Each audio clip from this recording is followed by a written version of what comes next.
Yesterday, the Zone hosted a boxing pay-per-view called Day of Reckoning, and pretty solid action from Saudi Arabia. I got to watch a good majority of the card. I missed a few of the early fights. It had a lot of fighters on the card, a lot of good fights. Now, I'm not actually going to be covering the whole event. I actually want to speak about Deontay Wilder, the Bronze Bomber.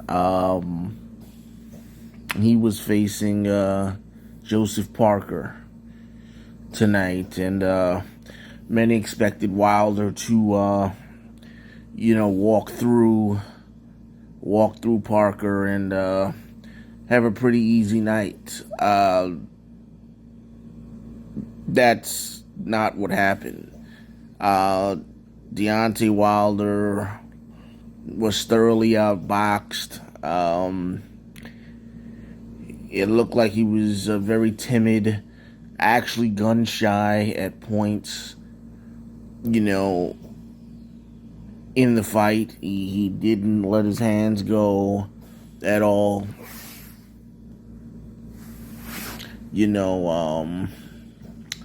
Joseph Parker was very, very good with his boxing. Very good. Whenever Deontay Wilder would throw his right hand, he would time it good and duck up under him and clinch him, and it was bullying Wilder and landing overhand rights again and again and again to Wilder. Wilder really looked bad, and it makes me wonder, is this the end of Deontay Wilder? See, this would have set up, if he could have beaten Parker, this would have set up, a March fight with him and Anthony Joshua. Now, Joshua also fought on the same card, fought in the main event. He got a stoppage over Otto Wallen. Joshua looked very good. He went about his business. Was very serious.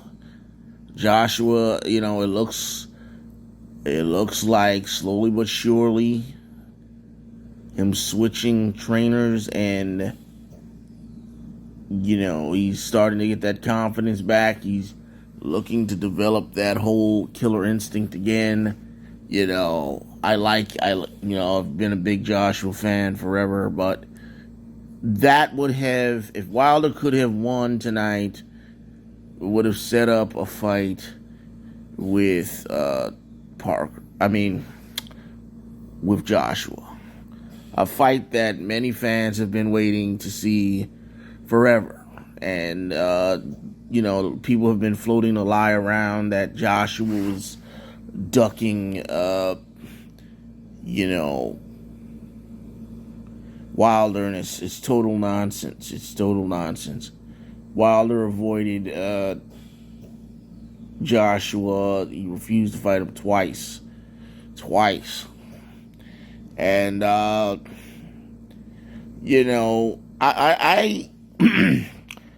I don't know what's going to happen now. I don't know. Will the fight still go on in March? I'm sure Wilder still has his fan base, but I really, honestly, I don't see that Malik Scott is really making Deontay Wilder any better. I don't see the improvements. I don't. He looks the exact same as he looked 6 years ago. The same, trying to load up punches, no jab. The gig is up. To be as tall and as athletic as Deontay Wilder and to not have, any boxing skills whatsoever. To just be athletic, tall, you can dunk a basketball, you can, you're just, you're lanky, but you have this dynamite in your right hand. It's a shame that he got started in boxing so late, and it's like how he's made it this far with just the right hand. It's truly incredible, and I think that this is probably the end. I mean, for a guy that's a straight killer who wants to go in there and knock people's heads off, if he doesn't have that mentality anymore, and he can't rely on his boxing skills because he never had any, I mean, what's left? He seems to be very content in life. He's saved money. He's done well with his money. He's set for the rest of his life. He doesn't really need boxing anymore. He's been beaten up quite a few times now. I think that this is probably it. He doesn't seem like he's hungry to want to take over the division or anything like that. And if he faced Joshua in March looking like he looked last night, Joshua is really going to have a good time with him. And I've always picked Joshua to win anyway. I mean, but I think Wilder, along with Errol Spence, I think the time has come. Certain guys, the sun has set on their careers, and if this is indeed the end, which he's kind of talking like it is, I think he's had a remarkable career considering his limitations. This is a guy who athleticism and a right hand got him a heavyweight title. He was a champion. He made successful defenses. He beat some fairly good guys in that time. Luis Ortiz twice. Now I think the question too is, for all those people who thought Andy Ruiz was crazy, I mean, maybe we can chalk this up to Deontay Wilder being inactive for so long. I mean, that's an argument. We can definitely go somewhere with that.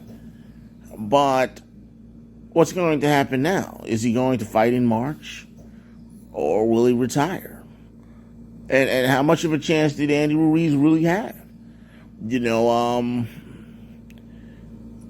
though Andy Ruiz is a smaller guy, and it was seen that Wilder's too tall for him and would sit and pick him off, that didn't happen. When he fought Parker, and Parker's actually supposed to be washed up and diminished too, shop worn, all to hell. But he looks to have rejuvenated himself and feeling good. He looked good movement. He did gas. I will say that he did gas in that fight with Wilder. He definitely gassed, and there were some tense moments for him. A few times he, dropping his hands totally to the side, and if it was the old Wilder, he could have got that right hand in and maybe got the knockout. But that was not in the cards tonight for him. But this is not a video to put Wilder down. This is just, kind of an assessment of where he is now, and that us boxing fans, many fans don't like Wilder for whatever reason. I'm not the hugest Wilder fan, but he's had a good story. He did everything for his daughter with Spinafida and everything, and that was his main motivation. And he's given us lots of thrilling fights and scintillating knockouts, and if this is indeed the end of the Bronze Bomber, we should value all of the things that he's done for the sport of boxing, and we shall see what happens with him. On that note, this is Liston 3270, Liston Unfiltered. Hope you guys enjoyed the video. God bless.